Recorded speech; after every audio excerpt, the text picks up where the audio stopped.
जय श्री राम। आज इस वीडियो में हम गोचर को कुंडलियों पर लगाना सीखेंगे। ये हमारी गोचर की जो सीरीज चल रही है उस सीरीज के बाकी वीडियो आपने अभी तक नहीं देखे हैं तो डिस्क्रिप्शन बॉक्स में मैंने लिंक दिया है उस प्लेलिस्ट का। आप क्लिक करके उन वीडियोस को बड़ी आसानी के साथ में देख सकते हैं। गोचर की बात हो तो सबसे पहले हमें ये समझना जरूरी है कि ये गोचर का मतलब क्या होता है। देखिए, जब व्यक्ति का जन्म होता है तो जन्मकालीन ग्रहों को हम कुंडली के माध्यम से फिक्स करते हैं, परंतु ग्रहों की मूवमेंट लगातार बदलती रहती है और इस मूवमेंट के कारण ग्रहों की बदली हुई परिस्थितियों का जन्मकालीन ग्रहों के ऊपर जो असर पड़ता है उस असर का आकलन करने के लिए हम एक विधि का इस्तेमाल करते हैं और इसे ही हम गोचर के नाम से जानते हैं। अब हम गोचर के महत्व के बारे में बात करते हैं कि गोचर का हमारे एस्ट्रोलॉजी के अंदर क्या महत्व है। देखिए, जब किसी हम इवेंट की बात करते हैं तो उस इवेंट को अगर दशाओं का समर्थन मिले तो हम ये कहते हैं कि ये इवेंट व्यक्ति के लाइफ में हो जाएगी, परंतु दशाओं के द्वारा समर्थित होने के बावजूद अगर उस इवेंट को ट्रांजिट का सहयोग ना मिले तो फिर वो इवेंट नहीं हो सकती। इतना तय है। देखिए, किसी भी इवेंट के होने के लिए सबसे पहले हम बर्थ चार्ट में प्रॉमिस को देखते हैं। जैसे मान लिया जाए कि कोई व्यक्ति जो है मैरिज की बात कर रहा है तो सबसे पहले हम बर्थ चार्ट में उसके प्रॉमिस को देखेंगे और अगर उसके प्रॉमिस दिखता है तो हम ये कहते हैं कि आपके जीवन में मैरिज हो जाएगी। परंतु सामने वाले व्यक्ति का अगला प्रश्न होता है कि कब होगी, और इस कब होगी का जवाब हमें दशाओं के द्वारा मिलता है। यदि व्यक्ति की शादी की उम्र के वक्त यदि दशाओं का सहयोग मिले तो हम कह सकते हैं कि मैरिज होने की संभावनाएं इस पीरियड के अंदर बनती है। परंतु इसके दशाओं के समर्थन के बाद हमें ट्रांजिट को देखना होता है। यदि उसे ट्रांजिट का सहयोग मिले तो वो इवेंट जो है होके रहती है, परंतु दशाओं के समर्थन के बावजूद, प्रॉमिस होने के बावजूद यदि ट्रांजिट का सहयोग नहीं मिले तो वो इवेंट नहीं होगी। इतना तय है।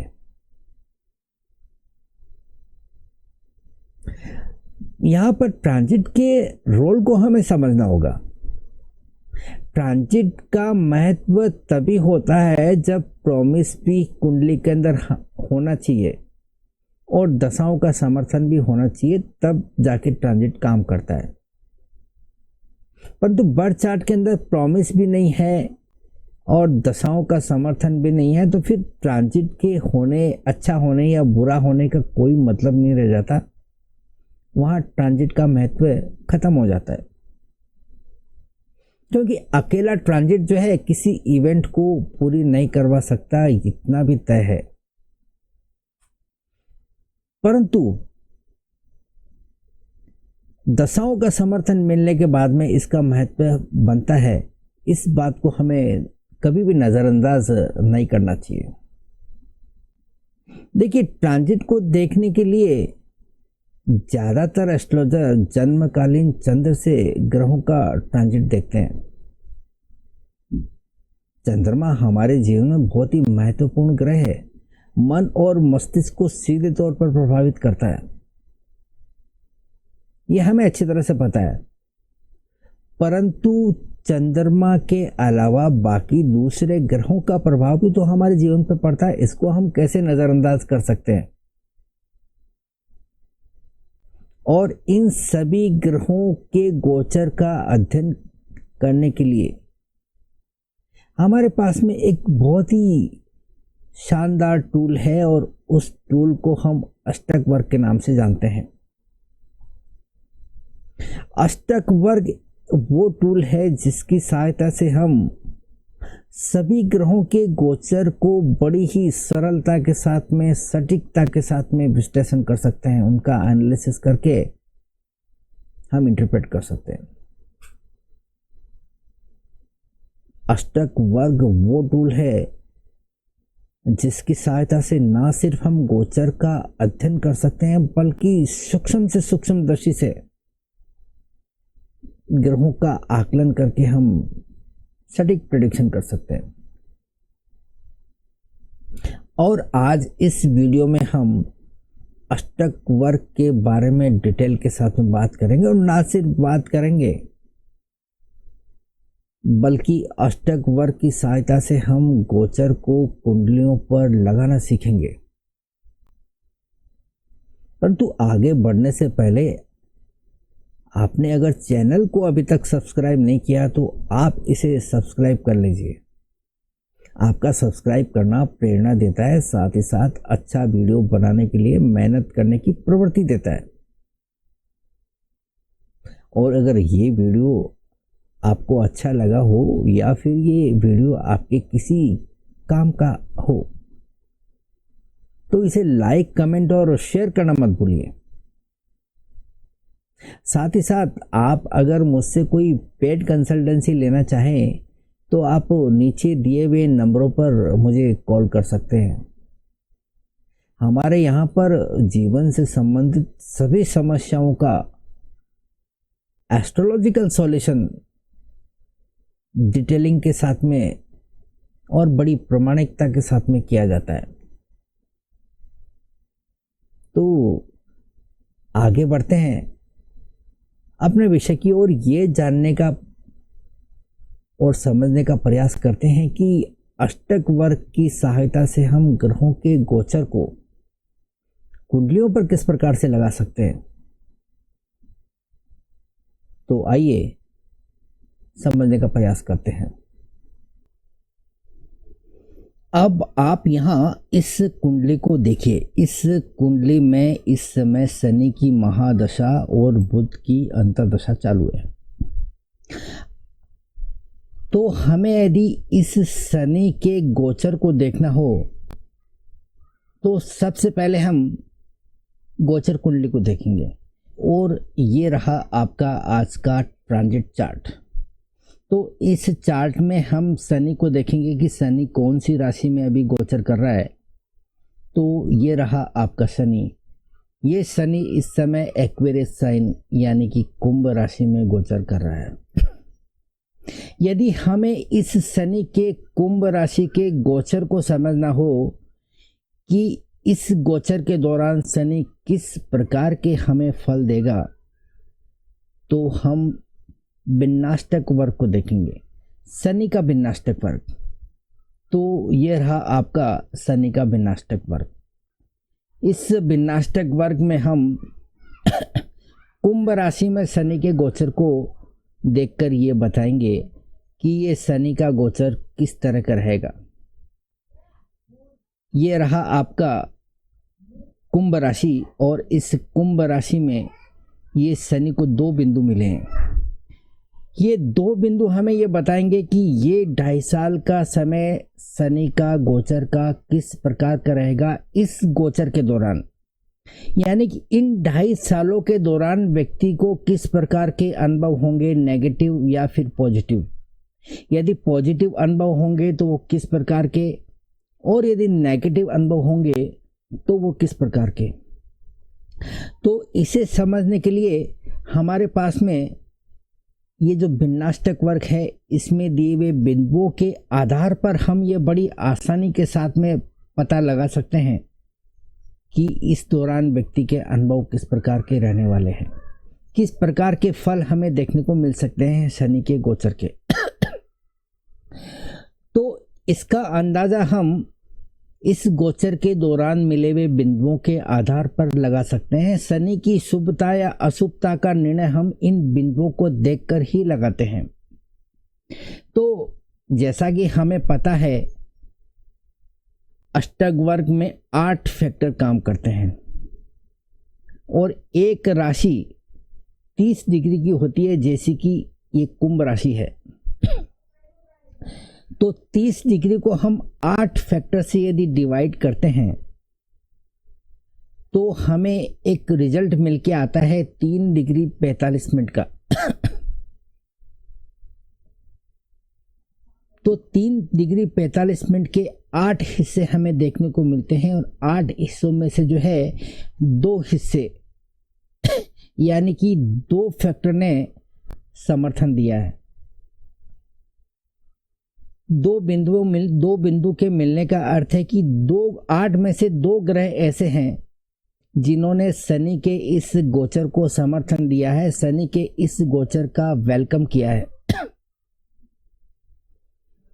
बाकी के 8 में से जो 6 फैक्टर है उन्होंने इस शनि के गोचर को नापसंद किया है, उनको शनि का ये गोचर पसंद नहीं आया।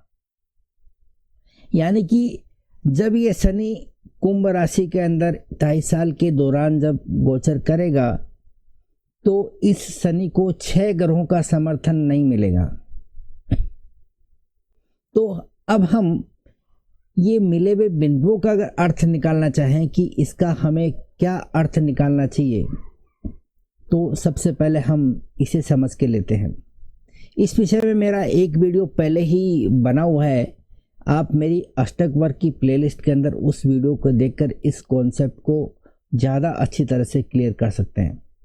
अभी मैं शॉर्ट के अंदर आपको बता देता हूँ कि कुंडली में ये अष्टक वर्ग में कुल 8 फैक्टर होते हैं और 8 फैक्टर के द्वारा जो है 8 बिंदु तय होते हैं। अब इनमें से जो है जितने बिंदु हमें गोचर के दौरान मिलते हैं तो उसी के आधार पर हम शुभता या अशुभता का निर्णय करते हैं। 8 में से यदि 4 फैक्टर ने यदि बिंदु दिए हैं तो वो गोचर जो है सामान्य कहलाया जाएगा, साधारण कहलाया जाएगा। यानी कि उस गोचर को ना तो हम बहुत अच्छा कहेंगे और ना ही उसे हम बहुत बुरा, उसे हम बॉर्डर लाइन मान के चलेंगे। यदि 4 से ज़्यादा बिंदु मिलते हैं तो उसे हम शुभ कहेंगे। जैसे कि 5 बिंदु मिले तो हम कहेंगे कि ये गोचर अच्छा है, और यदि 5 से ज़्यादा यानी कि 6 बिंदु मिलते हैं तो हम उस गोचर को बहुत अच्छा कहेंगे, क्योंकि 8 फैक्टर में से 6 फैक्टर ने समर्थन दिया है। तो निश्चित रूप से उस ग्रह के परिणाम हमें अच्छे ही देखने को मिलेंगे। और यदि 8 में से 7 या 8 ग्रहों ने यदि समर्थन दिया है तो उस गोचर को हम एक्सीलेंट कहेंगे कि उस गोचर के एक्सीलेंट परिणाम हमें देखने को मिलेंगे। क्योंकि 8 में से 7 ग्रहों का या 7 फैक्टर्स का समर्थन मिलना एक बहुत ही बड़ी बात होती है। और जब इस तरह के पॉइंट मिलते हैं, इस तरह के बिंदु जब मिलते हैं, तो फिर उस ग्रह से संबंधित हमें बहुत अच्छे रिजल्ट देखने को मिलते हैं। अब हम बात करते हैं नेगेटिविटी की। जैसा कि हमें पता है कि 4 बिंदु मिलने पर उस ग्रह के सामान्य फल हमें दिखाई पड़ते हैं, और यदि 4 से कम पॉइंट हो या 4 से कम बिंदु हो तो उस ग्रह से संबंधित हमें कुछ कमतरताएं नजर आने लगती है, उस ग्रह से संबंधित कुछ नेगेटिव फल हमें देखने को मिलते हैं। यदि 4 से कम यानी कि 3 बिंदु हो तो उस गोचर को हम बुरा कहेंगे और यदि 3 से कम यानी कि 2 बिंदु हो तो उसे हम बहुत बुरा कहेंगे। उस गोचर के हमें नेगेटिव परिणाम देखने को मिलेंगे कि जैसा कि आपको इस एक्वेरियस साइन में शनि को मिले हुए 2 बिंदु हमें दिख रहे हैं। तो इसका मतलब ये है कि इस कुंभ राशि में शनि का गोचर हमें नेगेटिव परिणाम देगा। बहुत बुरे परिणाम देगा। यदि 2 से कम बिंदु हो तो हम इसे दयनीय अवस्था ही कहेंगे, क्योंकि 2 से कम यानी कि 1 बिंदु, यानी कि 8 में से 7 ग्रहों ने इस गोचर को नापसंद किया है, तो फिर वहाँ इन 7 फैक्टर का जो है असहयोग मिलेगा और इस कारण जो है इस ग्रह से संबंधित हमें नेगेटिव परिणाम ही ज़्यादा देखने को मिलेंगे। तो इस प्रकार से हम बिंदुओं के आधार पर यह तय कर सकते हैं कि कौन सा ग्रह अपने गोचर के दौरान अच्छे परिणाम देने वाला है और कौन सा ग्रह अपने गोचर के दौरान नेगेटिव फल देने वाला है। अब हमें ये तो पता चल गया बिंदुओं के आधार पर कि ये गोचर अच्छा रहेगा या फिर बुरा। यदि हमें इस परिणाम को और ज़्यादा सूक्ष्म दृष्टि से जानना हो और बारीक नज़र से हमें इसे देखना हो, तो हम इसके लिए हम प्रस्तार वर्ग की तरफ जाएंगे और ये रहा आपका प्रस्तार वर्ग। इस प्रस्तार वर्ग के द्वारा हम ये पता लगा सकते हैं कि ये जो 2 बिंदु कुंभ राशि में गोचर के दौरान मिले हैं, ये किन किन ग्रहों ने दिए हैं और उन ग्रहों के बिंदु देने का मतलब क्या है। जैसा कि आप इस प्रस्तार वर्ग के अंदर देख पा रहे हैं, ये रही आपकी कुंभ राशि और इस कुंभ राशि में ये रहे आपके 2 बिंदु। अब ये 2 बिंदु कौन कौन से ग्रहों ने दिए यहाँ पर स्पष्ट हो सकता है। देखिए यहाँ पर ये रहा जुपिटर ने यहाँ पर 1 बिंदु दिया है और इसके बाद में ये रहा आपका मार्स ने भी यहाँ पर 1 बिंदु दिया है। यानी कि कहने का मतलब वह 8 में से 6 फैक्टर ऐसे हैं जिन्होंने इस शनि के गोचर को नापसंद किया है। इसको हम सीधे सीधे साफ शब्दों में कह सकते हैं कि शनि जब इन ग्रहों के जोन में आएगा, इन ग्रहों के इलाके में आएगा, तो इन ग्रहों का समर्थन इस शनि को मिलने वाला नहीं है, क्योंकि शनि के इस गोचर को इन ग्रहों के द्वारा एक्सेप्ट नहीं किया गया है, नापसंदगी जाहिर की हुई है।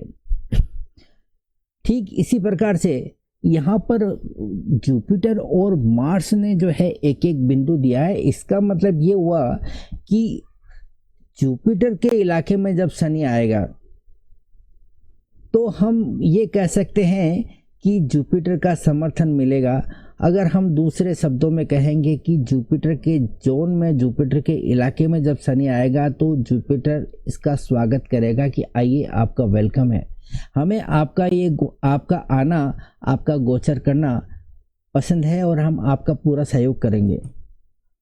तो इस प्रकार से जब ये शनि बृहस्पति के इलाके में आएगा तो इस बृहस्पति से संबंधित, शनि के कारकत्व से संबंधित हमें कुछ अच्छे रिजल्ट देखने को मिलेंगे। जैसे कि यहाँ पर आप बृहस्पति को देख पा रहे हैं। बृहस्पति इस कुंडली में 7th हाउस का लॉर्ड और 10th हाउस का लॉर्ड बनकर इस 4th हाउस के अंदर बैठा हुआ है। तो इसका मतलब ये हुआ कि बृहस्पति जिन जिन घरों से संबंध रख रहा है उन घरों का समर्थन इस शनि को मिलने वाला है और इन घरों से संबंधित कुछ अच्छे परिणाम देखने को मिलेंगे। और रही बात शनि की, तो शनि के कारकत्व के कारण भी इन घरों को पूरा समर्थन मिलेगा और यहाँ पर ये जो शनि का गोचर है ये हमें अच्छे रिजल्ट देते हुए नजर आएगा। अब हम इसको समय के आधार पर तय करना चाहें कि वो कौन सा समय होगा जब शनि यहाँ पर जुपिटर की कक्षा में आएगा, तो उसको देखने के लिए हमें कक्षाओं का ज्ञान होना बहुत ज़रूरी है। अगर आपने मेरी इस सीरीज़ की पिछला वाला वीडियो नहीं देखा है तो आप उसे ज़रूर देख लीजिए, क्योंकि उसमें हमने ग्रहों की कक्षाओं के बारे में डिटेल के साथ में बात की है। उस वीडियो को देखने के बाद ये ग्रहों की कक्षाओं वाला कॉन्सेप्ट है आपके लिए पूरी तरह से क्लियर हो जाएगा और आप इस विषय को बहुत अच्छे तरीके से समझ पाएंगे। और अगर आप इस ग्रहों की कक्षाओं के कॉन्सेप्ट को अच्छी तरह समझ गए तो ये यकीनन आप ये मान सकते हैं कि आपने इस अष्टक वर्ग को अच्छी तरह समझ लिया है और इससे संबंधित आप रिजल्ट बहुत ही अच्छी तरीके से और सूक्ष्मता के साथ प्राप्त कर सकते हैं। तो यहाँ पर जैसा कि हमारी बात चल रही थी कि जुपिटर की कक्षा में ये शनि आने वाला है, तो हमें सबसे पहले ये जानना है कि जुपिटर की कक्षा कहाँ से कहाँ तक जो है चलती है। जैसा कि हमको पता है कि एक राशि 30 डिग्री की होती है और यहाँ अष्टक वर्ग के अंदर 8 फैक्टर काम करते हैं। यदि एक राशि को हम 8 फैक्टर्स के द्वारा डिवाइड करते हैं तो हमें रिजल्ट मिलता है 3 डिग्री 45 मिनट का, यानी कि 3 डिग्री 45 मिनट के 8 हिस्से हमें देखने को मिलते हैं। तो यहाँ पर पहला हिस्सा उस ग्रह का आता है जो सबसे ज़्यादा धीमा है। शनि एक राशि में 2.5 साल तक रहता है, तो पहला जो कक्षा होती है वो शनि की होती है। उसके बाद में बृहस्पति की बारी आती है। बृहस्पति 1 साल के आसपास एक राशि में रहता है, तो यहाँ बृहस्पति को दूसरी कक्षा जो है मिलती है। इसके बाद मार्स की कक्षा आती है, उसके बाद सन, वीनस, मरकरी, मून और लगन। इस प्रकार से हमें 8 फैक्टर की 8 जो है कक्षाएं हमें देखने को मिलती है। अगर हम डिग्री वाइज बात करें तो पहली कक्षा सैटर्न की आती है जो 0 डिग्री से जो है 3 डिग्री 45 मिनट तक चलती है। उसके बाद बृहस्पति की कक्षा शुरू होती है 3 डिग्री 45 मिनट से लेकर 7 डिग्री 30 मिनट के बीच में। तो हम यहाँ बृहस्पति की कक्षा की बात कर रहे हैं। बृहस्पति की कक्षा में शनि हमें अच्छे रिजल्ट देगा। क्यों? क्योंकि बृहस्पति ने शनि को एक बिंदु दिया है। तो बृहस्पति की कक्षा जैसा कि हमें पता चला है कि 3 डिग्री 45 मिनट से 7 डिग्री 30 मिनट की होती है।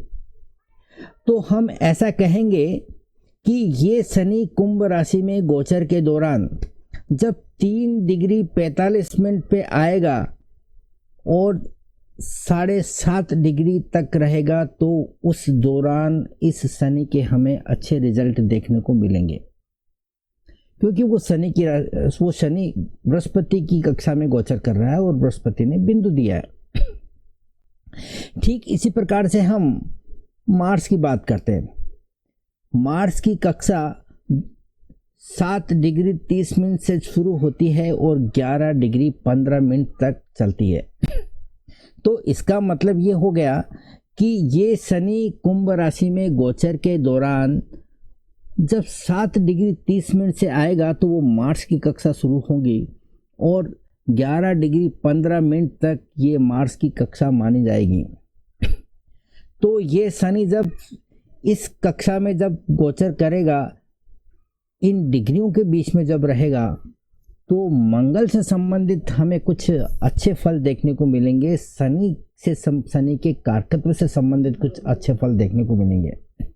जैसा कि हम यहाँ देख पा रहे हैं कि मंगल यहाँ पर 11th हाउस का लॉर्ड है और 6th हाउस का लॉर्ड है।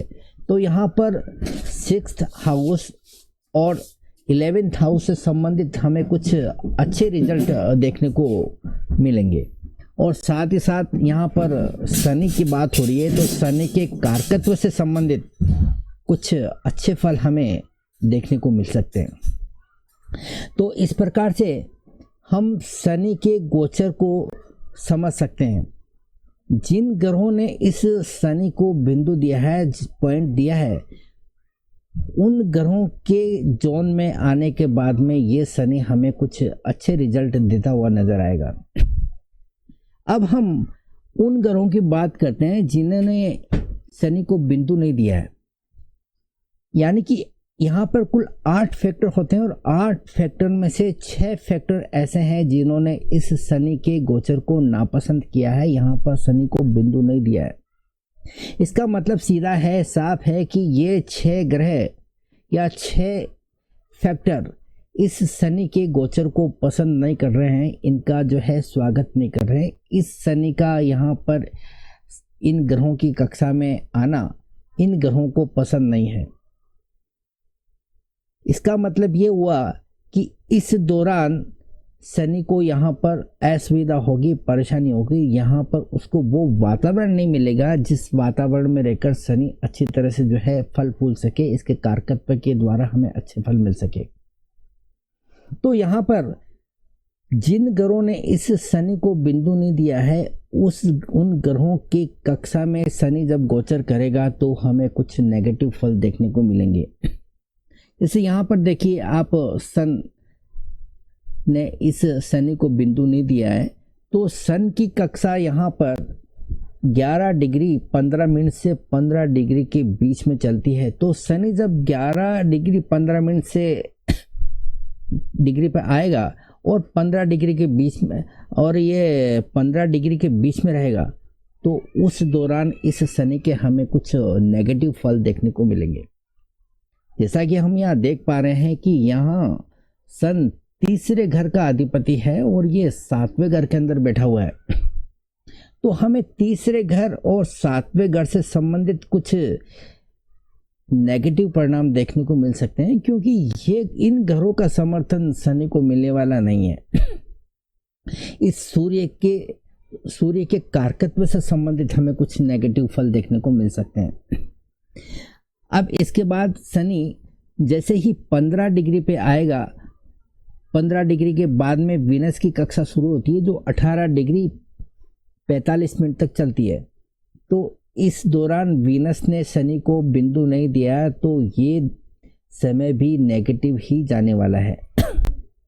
इसके बाद 18 डिग्री 45 मिनट से लेकर 22 डिग्री 30 मिनट के बीच का जो समय होता है वो मरकरी की कक्षा का होता है। तो मरकरी ने भी यहाँ सैटर्न को बिंदु नहीं दिया है, तो इसका मतलब ये हुआ कि ये समय भी शनि का गोचर नेगेटिव परिणाम ही हमें देने वाला है। इसके बाद 22 डिग्री 30 मिनट से लेकर 26 डिग्री 15 मिनट के बीच में जो है ये मून का कक्षा आता है, और इस दौरान मून ने भी इस सैटर्न को बिंदु नहीं दिया है। तो ये जो मून की कक्षा में शनि का गोचर भी हमें नेगेटिव परिणाम देते हुए नजर आ रहा है। अब बचता है हमारे पास में लगन, और लगन की जो डिग्री होती है, लगन की जो कक्षा होती है वो 26 डिग्री 15 मिनट से शुरू होकर 30 डिग्री तक चलती है। यानी कि ये शनि जब 26 डिग्री 15 मिनट तक आएगा और 30 डिग्री के बीच में रहेगा तो इस सैटर्न के गोचर का भी हमें कुछ नेगेटिव परिणाम ही देखने को मिलेगा। क्योंकि ये लगन की बात है तो लगन से संबंधित जितने भी नेगेटिव परिणाम है वो इस दौरान हमें देखने को मिल सकते हैं। तो इस प्रकार से हमने देखा कि सैटर्न का जो गोचर है वो गोचर हमें किस प्रकार के परिणाम दे सकता है। यहाँ अष्टक वर्ग की मदद से हम शनि के इस गोचर का बारीक से बारीक विश्लेषण करके हम इसके परिणामों का अंदाज़ा लगा सकते हैं। यकीन मानिए इससे बेहतर टूल कोई गोचर को जानने के लिए नहीं हो सकता। ये अष्टक वर्ग का जो टूल है बहुत ही ज़बरदस्त टूल है, और इस टूल के द्वारा हम किसी भी ग्रह के गोचर का अंदाज़ा बड़ी सरलता के साथ में लगा सकते हैं, सहजता के साथ में लगा सकते हैं, और हमें इसके सटीक परिणाम देखने को मिलते हैं। अष्टक वर्ग के द्वारा गोचर के परिणामों को हम इतनी सूक्ष्मता के साथ में बता सकते हैं कि जैसे हमने अभी शनि का उदाहरण लिया, शनि एक साल तक एक राशि में 2.5 साल तक रहता है, और 2.5 साल के पीरियड को हम अलग अलग हिस्सों में बांटकर इसका विश्लेषण कर सकते हैं। इससे बेहतरीन टूल दूसरा क्या हो सकता है।